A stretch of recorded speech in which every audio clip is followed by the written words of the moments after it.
High to all, welcome back to my channel Sri Venkat మీ వాణికృష్ణ. ఈ రోజు శ్రీ మాధవేశ్వరి శక్తిపీఠాన్ని చూపిస్తున్నాను.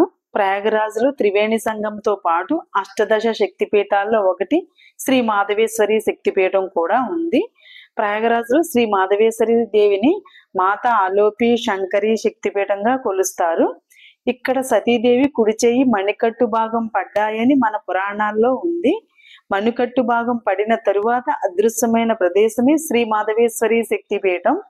దారాగంజి అనే ప్రాంతమునందు గల అలోపీబాగులో అమ్మవారిని దర్శనం చేసుకుందాం.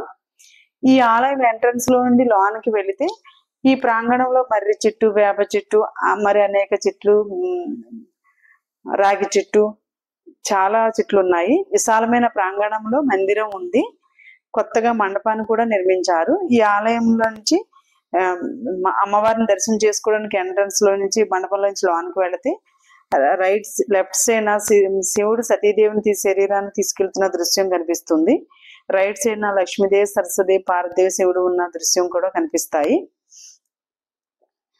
ఇక్కడ ఇప్పుడు అమ్మవారిని దర్శనం చేసుకుందాం. పీఠమునకు మధ్య ఒక చతురస్రాకారపు రంధ్రంలో నిండుగా జలం ఉంటుంది. దానిపై అమ్మవారి ఉయ్యాల వేలాడుతూ ఉంటుంది. భక్తులు తెచ్చిన కొబ్బరికాయను పూజారి చదరపు రంధ్రం నందు అమ్మవారికి సమర్పించుతారు. మనకది కనిపిస్తుంది వీడియోలోను.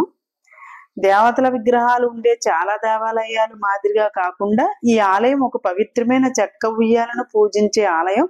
దీనిని డోలి అని కూడా అంటారు. భక్తులు దేవతగా భావించి భక్తితో పూజ చేస్తారు. ఈ స్మాల్ వీడియో చేశాను, డిస్క్రిప్షన్ లో లింక్ పెడుతున్నాను. ఇంట్రెస్ట్ ఉన్న వాళ్ళు చూడండి. Thank you for all watching my video. Please subscribe, like and comment and share. Me Vanikrishna.